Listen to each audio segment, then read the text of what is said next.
महापुरुषांचा अवमान करणाऱ्यांच्या विरोधात याच अधिवेशनामध्ये कायदा का बनवला नाही असा सवाल उदयनराजेंनी आपल्या सरकारला केलाय। अधिवेशन बोलावून कडक कायदा करा, महापुरुषांचा अवमान होताना दिसत नाही का, बुळ्यांना दूध पिताय का असा संतप्त सवालही उदयनराजेंनी सरकारला केलाय। तर संबंधितांना कडक शासन करू असं आश्वासन मुख्यमंत्र्यांनी दिलं आहे। एक विशेष अधिवेशन बोलून तात्काळ हा कायदा पारित करावा।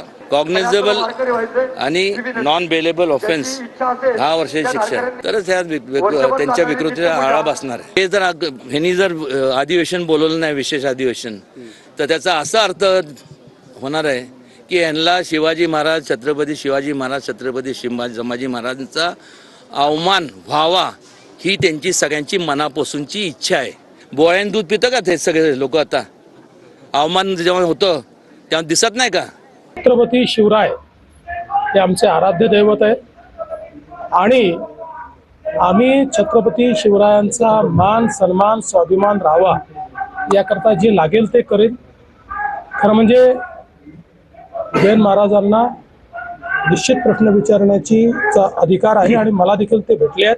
त्यांची अपेक्षा एवढीच आहे की अशा प्रकारे जे करतात त्यांना कडक शासन झालं पाहिजे, ते आम्ही निश्चितपणे करू। हा जर कायदा जर बनवला तर पाशा कोरटकर, रावल्या सोलापूरकर असे क्रियानिष्ठ, ज्यांना समाजात काही किंमत नाही, असे लोक धाडस तरी करतील का?